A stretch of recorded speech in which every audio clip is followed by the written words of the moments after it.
can't sleep, trapped in my own mind. Anxiety. Drowning in the darkness, just can't see the light. Depression.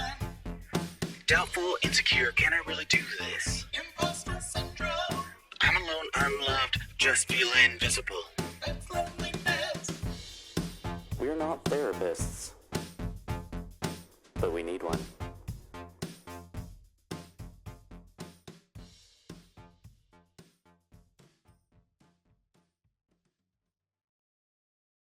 Hello, and welcome to We're Not Therapists, but we need one. The podcast where we have honest and vulnerable conversations about our mental health with one another. I'm Jay, And I'm Anthony, and neither of us are therapists. but we're trying to help ourselves and each other by sharing our experiences and feelings. In this show, we'll deep dive into topics like anxiety, depression. Self-esteem, trauma, and more. We'll talk about how they affect us How we cope. and what we've learned along the way, We're not doing this to bash or blame anyone. especially our families who may have contributed to our mental health challenges, We're doing this to heal and grow. and hopefully inspire others who can relate and open your mind to your own healing. We also want to warn you that this show may contain some sensitive and triggering content. We'll be talking about personal and painful things that happen to us and how they still affect us to this day. If you're not comfortable with that, or if you feel like you need professional help, This show may not be for you, but if you're ready to join us on this journey of self-discovery and self-improvement, we're glad to have you. we're not experts, but we're honest and we're not alone. Now, let's start the timer. Jay, how do you feel today? I am actually not bad today. What do you know about that? Yeah, I know. Podcast over. Yeah. All right. Episode's done. This was a good session. Yeah, Thanks. great job. No Eh, notes, everyone. I guess my thing is I was really productive for a while, and then I hit a moment at work where I just was like everything was gone. I didn't want to do anything anymore. So that, I mean, I guess is a thing, but I did have an appointment with my psychiatrist today, and we are switching to a new medication, which I start tomorrow. So I'm actually excited to try Wellbutrin. Ooh. So, As a long-term Wellbutrin taker, I can safely say I hope that it does for you what it did for me whenever I first started taking it, because it was a drastic difference. yeah, I'm eager for that one. So that one was good, and then I don't know, kind of since this announcement of Kamala and seeing all the numbers increasing, I don't know what's happened, but it's kind of sparked some hope in me. I mean, I agree. I haven't really been looking at the numbers, but I did briefly see something pop up somewhere today, maybe yesterday, that looked promising, and I was like, okay, well, I want to be excited, so maybe. Excuse me, it's just helping reduce a little bit of that impending doom that's been just swallowing us for the past Oh my God, don't I 10 know years, it feels like. So, I don't know. It was a decent boost, and it's just, I got a lot done this weekend. I got a lot done last week, so it was productive, Nice. felt good. How about you? Good. How are you? I'm good as well. I've actually had a really decent day. It was super slow at work, but I was prepared for that because as we get close to the end of the month, like my job becomes just basically like damage control, which there's not usually a lot of damage. So it's just me responding to people instead of proactively doing a whole bunch, which is what I do the rest of the month. But yeah, no, I had a doctor's appointment last week, like a regular doctor's appointment that I was nervous about. And it actually went okay. It went better than I thought it was going to go. Right.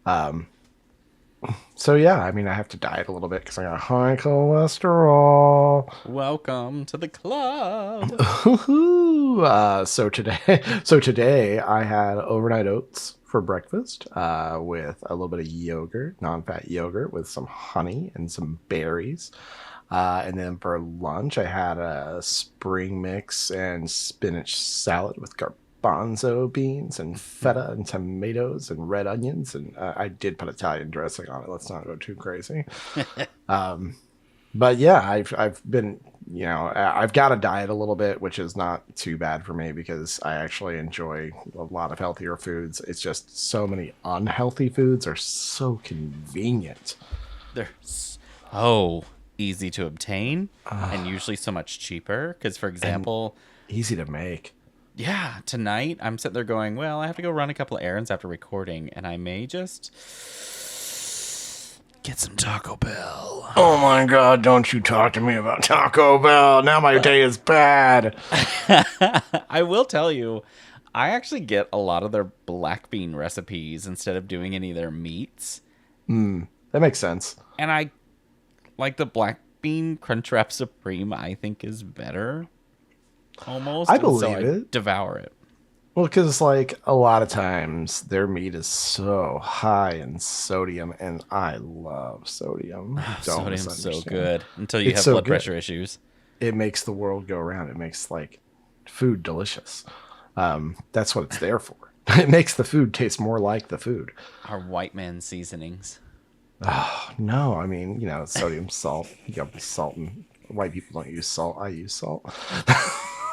Wait a minute. But no, I mean, it's been a good couple of days. Just, it's been a little bit of a roller coaster. I had a little snafu on Sunday where like the other pod didn't go up correctly, and it's been bothering me so much lately because I feel like every week there's something that I don't do with it, and I just overlook it somehow. And this last weekend, I was so certain because I went through and I spot checked the parts that I am responsible for to make sure, and everything looked right. And the problem is that when I went to upload the file to the RSS feed, it defaulted to the previous week's folder, and I didn't look that hard. I just looked for RSS final, which I put at the end of all of the final uploads that go to there, and I double clicked it, and I said, "Good job, me." And then the next day, I'm like, "Hey, it's the same episode as last week," and I was like, "Oh, I can't do anything right." And I really shat on myself on Sunday. So I was like, I just need to stop shitting on myself because that self-talk can be it can just take me away from it so fast. Even whenever I don't mean it seriously at first, like, ooh, it can spiral. Sorry, you're boring. No, I'm kidding. I know. I completely get it. I do that too. I'm trying to get better. Actually, last week was my first actual therapy session with a real therapist that I found and I feel comfortable with. Really like her already. Yeah. We should talk about that at length. I mean, that's what this whole podcast is about. Well, I will trigger it now, and I'll tell you what you said that triggered me to think that. I feel bad for her because it was an hour session, and basically it was just me going blah blah blah blah blah blah blah blah. Here's everything, blah blah blah. My parents, blah blah blah. Oh, my life, blah blah blah. And she'd be like, well, what do you think caused that? Oh, well, okay, so here's this. And then I'd go down another, like, here's an explanation of where this probably comes from. I mean, I know I'm very logical with this, but anyways. So I spilled a lot at her. She gave me some homework, which I'm doing.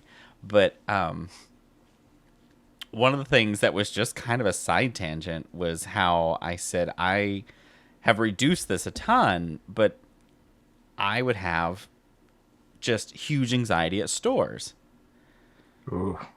And I was Lord. like, it was because what was Preach. happening was I didn't want to be rude. And so I'd be really annoyed when everyone else around me would block an aisle or just not care about what was going on. And I'm this guy over here stressing about making sure that I'm being polite to everyone. And she goes, I think what you're doing is forgetting that you're also a human that's allowed space. And so you're focusing so much on being invisible to not interfere with anyone that you're forgetting that you're just a human that also needs space. And that strayed me down this whole path on other things where I'd be like, oh, I am just a human, so I'm going to fuck up. But I do it every week. No. Yeah, but you didn't do it all the time. You're just having a little phase right now. So obviously, it's just a phase that's temporary. You're going to keep having something go wrong, and you're going to recognize I need to take some additional steps that maybe will help me feel better. And then it's going to correct itself like it always does. Yeah, oh, I know. It's that feeling of letting people down, which I hate doing. Which I understand. I mean, I'm the same way. I'm going to rag on myself for the Yeah. same exact stuff. And I have to put myself at this high level like I'm doing with you now, where I'm just like, shit's going to happen. It's just, it can't be perfect. Oh, I can give that leeway to everyone else. I've talked about this with my therapist several times because, I'll be down on myself or being hard on myself in therapy.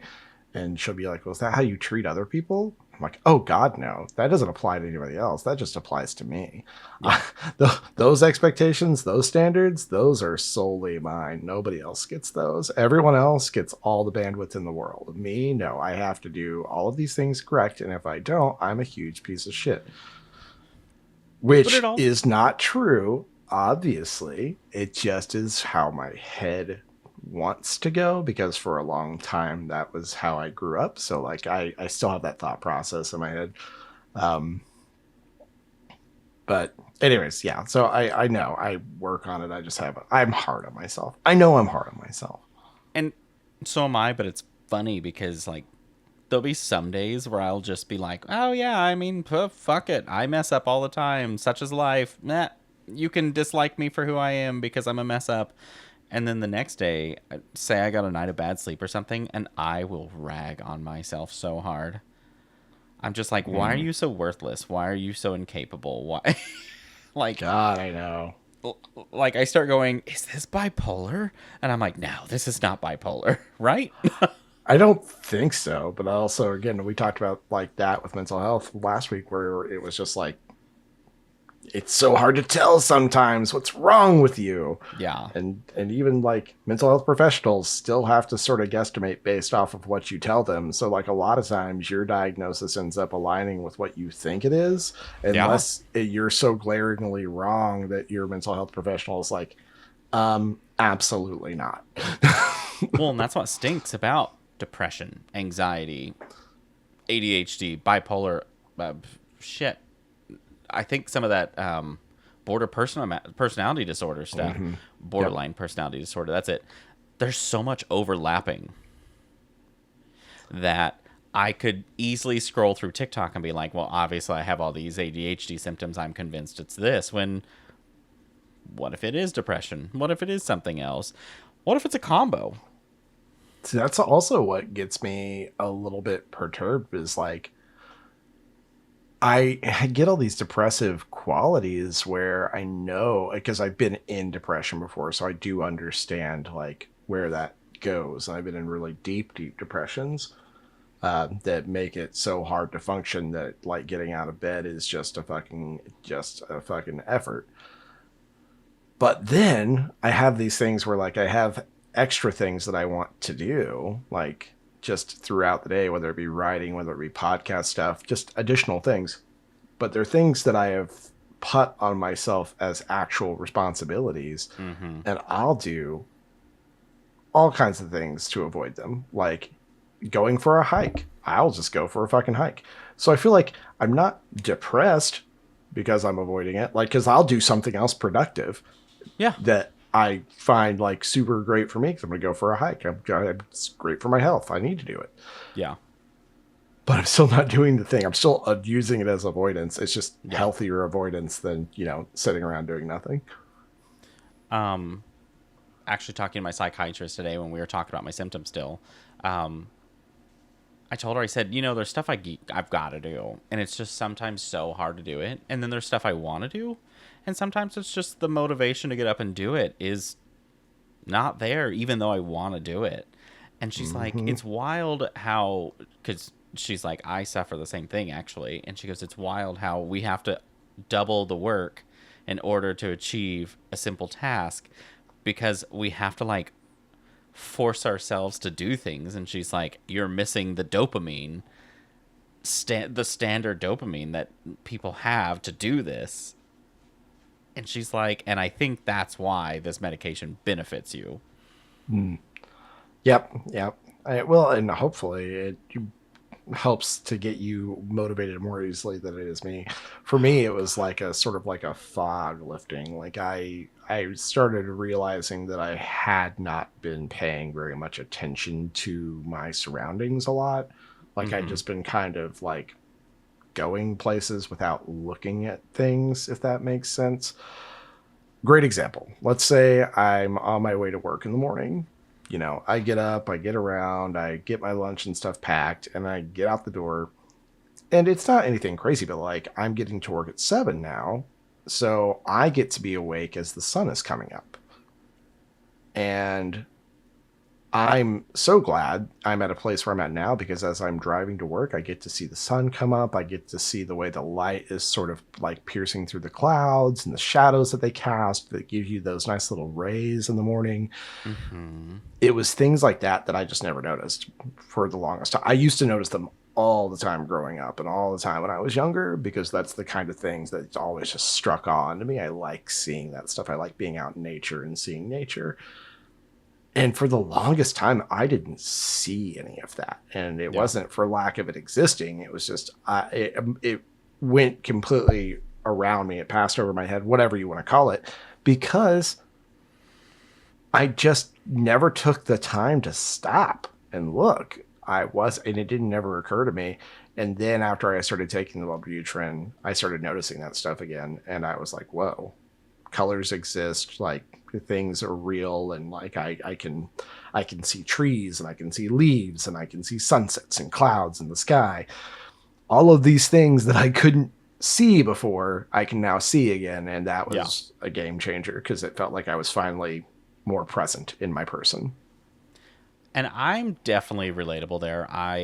Granted, I always see it. I'm a sucker for nature. I love a beautiful sunrise, beautiful sunset, beautiful storm clouds moving in. I don't know, just literally the looks of a tree, specific flowers. I like all of that stuff. It's just so cool to me that something I know there's science behind it, but it's kind of that thought of I don't fully understand why it exists in a sense. And I love that.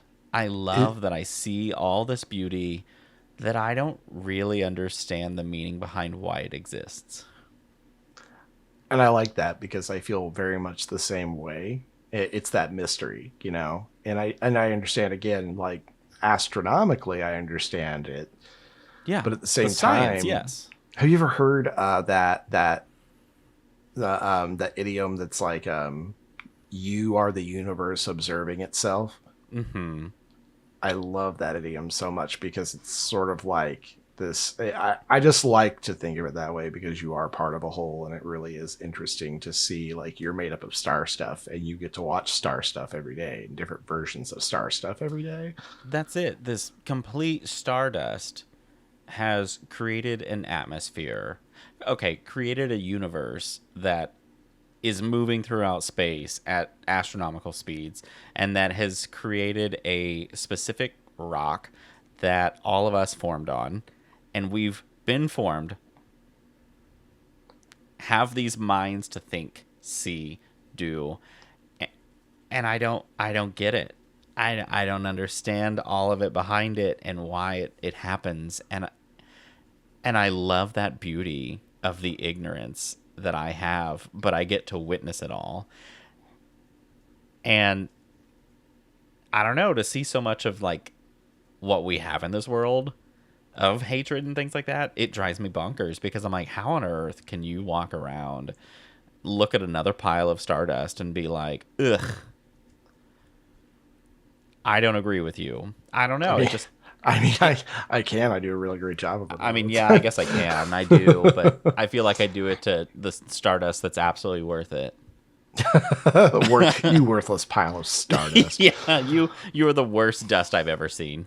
Yeah, I get that though, because there are times that that type of thinking helps me to be more empathetic, which is something that I strive to do anyways for my mental health, because lately I haven't been. Like, I've had the absolute like lack of empathy I've had is absurd, because I have been so hard on every single person, and to a degree, like, I'm starting to feel a little bit more like, okay, don't get me wrong. Before I say what I'm about to say, Trump supporters need to fucking look at themselves a lot harder. But I also understand how easy it is to slip into that as a comfortable identity, Hmm. to find your place somewhere, because when you feel disjointed, when you feel out of place and out of alignment with society and the universe, finding an identity is so big. You hear about it in all kinds of different places. One place that it pops up at a lot is actually with like substance abuse, where you find a lot of people are that's their first experience in social settings with feeling comfortable in social settings. They finally found a place where, maybe they're drinking, maybe they're doing drugs, and they feel comfortable finally with other people. And so that sort of numbness has helped them get rid of the anxiety they would normally have around other people. And it Yeah. becomes their identity, because they finally feel like they fit in, no matter how much it hurts them, which is, I guess, a really great analogy for Trump supporters. Yeah.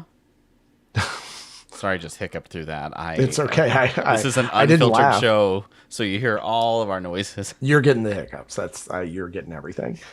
Um, but yeah, I mean, going back to that, I think it is important to stop and sort of have that empathy for other people, because while I 100% don't agree with them, I also can see how people can slip into being brainwashed into that, or being, I guess, finding it so comfortable that they don't want to look anywhere else, because they're afraid to lose that space within themselves. They're afraid to lose the identity they finally found.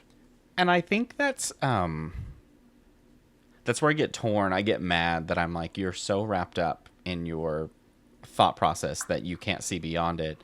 But then I'm also really, do I want to say sympathetic or empathetic? I'm not sure yet A on little bit this. of both. I know it's, I feel bad that this is the identity and this is the group of people you have to relate yourself with constantly to feel heard and comfortable instead of being comfortable with yourself. Yeah, yeah, and you're right. I mean, there are way more constructive ways to find an identity, but it's also super easy because we get barraged with news all the time. So it's Yeah. easy to find yourself finding identity in politics. But this bounces back to one of our previous episodes where I explained why I understand religion groups. And it's because these people have to find where they feel that they can fit in with their identity. And so all of these groups have found this identity to feel comfortable together Which because they keep finding people that align with their thought process. I like that you brought that up, because I was thinking about that earlier, and I wanted to bring it back to that when we're talking about that sort of awe you feel in experiencing nature. And even though you understand it from a sort of astronomical, like, scientific standpoint, still feeling that unexplicable, like, there's still so much we don't know. So I feel like a lot of people end up turning to religion for it. It's why I don't really identify as an atheist. I identify as like a spiritual person, because I feel like there's so much out there that we still don't understand. And I think spirituality is that connection with the universe that you can experience, whether or not there's any sort of supernatural elements to it. Yeah. There is something supernatural about the way that your brain interacts with that experience, I guess. The way your brain experiences nature, there is something sort of supernatural there, because it's something that we don't quite understand. Which, this was a conversation that threw me off, but I really liked that we had the brief one. It was kind of at the end of my first therapy session. And she goes, "Are you religious?" And I was like, "No." And she goes, "Do you have any belief in life after death?"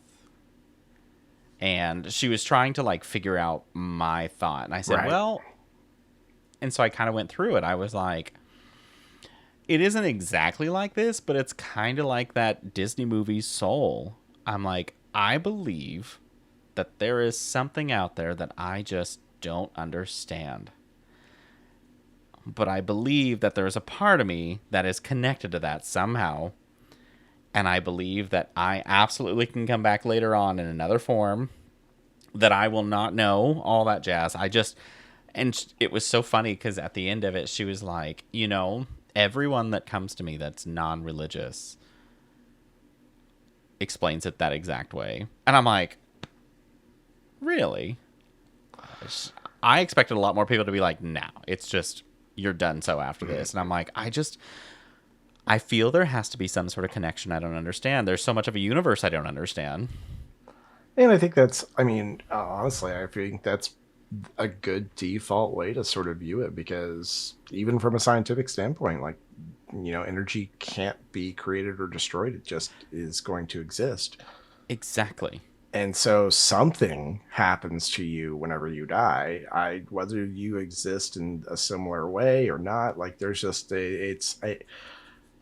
I feel what you're saying, and I totally feel very much the same way. I get this, like I live in this strange juxtaposition of being super jaded and cynical about things, and then also wanting to believe magic exists and constantly challenging the universe to be more interesting Yes.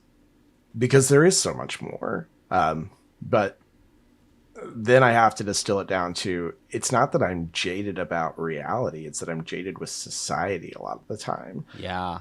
And whereas the world and the universe and the earth, I'm not jaded about. I can see all of that. And like, so there is a difference between being jaded with having to deal with all of the trappings of humanity and then also wanting magic to exist in the universe because there is so much out there that we don't understand. Well, and that's it. I can feel myself get worn down by people, by thoughts, by news, by all of this stuff, society in general. You take me to Colorado, where I am just out in the mountains, not around people. If I get my little cabin, I don't see anyone. I am the most relaxed and happiest I can possibly be. And for a while, I thought, I have to move out here so that way I can feel this all the time. But then I realized that then I'm going to combine my hatred for a lot of society in with the things I love. And I almost want to take that away and separate it so that way I constantly just have this oasis available to me, which is just nature when I need it. Which is why I do go out and hike like relatively often because it is a really great way for me to get away from people. And what's funny is when I'm on the trail, I like encountering people on the trail as long as there's not too many of them. But like I'm super friendly when I'm on the trail. It's really funny because I'll go hiking with Joe and our friend Will, and they're like, "Yeah, you have to walk in front because you'll actually say hi and like acknowledge people." And I don't like doing that anywhere else, but when I'm out in nature, I feel so connected. I feel so much more grounded. Oh my gosh, yeah. And that it gives you a better sense of self. And Colorado, absolutely 100% with you. Being in the Rockies, there's just something about it. Being on top of a mountain in the snow and looking out over an expanse of just pine trees and conifers and just there's something about it. It just makes you feel so centered. When I was in that cabin with my friends for the wedding, and I would get up early and I would look outside and see the sunrise coming over the tops of the mountains and the trees while we were still, because we were behind a mountain, we were in the dark for hours longer in the shade, in the morning shade. But you could see all the, it was so gorgeous just to see that light. And I'm like, this is happiness, even though I don't have enough oxygen and I'm in producing more red blood cells and it's going to show up on my blood work later. This is happiness. But I think there's something very human about that, because I've been that way since I was a kid. I've always enjoyed being outside and being in nature and being and exploring. I've always been an explorer. And that's translated into my adulthood as well, where I do like to get out and do those things and search through things. I go hiking, and I went hiking with a buddy of mine the other day, and I swear he was like, "You almost slapped me with a couple of limbs a couple of times," and I was like, "I didn't know I ran into any limbs. I was just so like focused on being outside. I had no idea I was like walking through limbs that were like whipping back and hitting him. I had no idea they were there." Yeah. Because I was just so caught up in what I was doing. Yeah. If I could make money without having to involve myself in society, like working a corporate job or something like that, I would be a hermit so easily. Oh, I've told several people this, but if it didn't work out with Joe at some point, I'm just going to like quit, sell everything. I'm going to move up to Estes Park, Colorado, and I'm going to become a fry cook and live over someone's garage. Yeah. I would probably sell everything, go buy a little tiny janky cabin, and hermit my little life up there with my little fat dog. What a great way to go, though. So, But I'll hermit close to you so we can go hiking. Oh, that'd be perfect. Yeah, I know, like going up into Rocky Mountain National Park. It's great little hiking trails up there. Yeah, we'll hermit close together so that way we can still have our separation, but when we want to hang out. Yeah, I need my space. And we're out of time. Thank you for joining us today on our show. As you can see, therapy is not always easy, but it can be very rewarding and healing. If you want to follow our journey and see how we progress, tune in next episode for the continuation of We're Not Therapists, but We Need One. Join us on our socials, TikTok, Facebook, Threads, and Instagram, and email us at nopenotttherapists@gmail.com. That's NOPENOTTHERAPISTS@gmail.com. We would love to hear your thoughts on our journey, or any questions you have that we can help answer. Until then, Stay safe. mental health is a serious and important issue that affects millions of people around the world. If you or someone you know is struggling with depression, anxiety, trauma, or have any other mental health conditions, you're not alone, and there is help available. You don't have to suffer in silence or feel ashamed of your feelings. There are many resources and support networks that can help you cope and heal. Here are just a few. The Crisis Text Line, which is a 24/7 service that connects you to trained crisis counselors who can help you with any type of emotional crisis. You can text HOME to 741-741 in the US or Canada, or 85258 in the UK, or 50808 in Ireland. You can also visit crisistextline.org for more information. The National Suicide Prevention Lifeline, which is a 24/7 service that provides free and confidential support for people in distress, as well as prevention and crisis resources.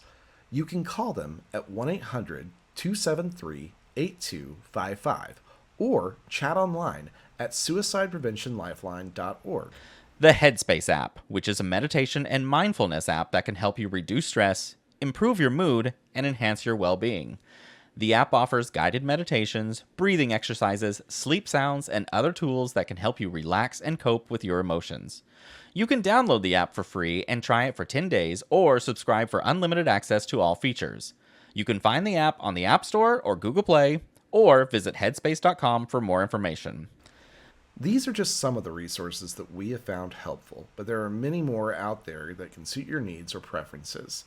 The most important thing is to reach out for help when you need it, and to know that you are not alone.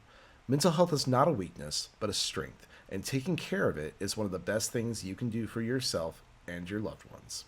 Until next time.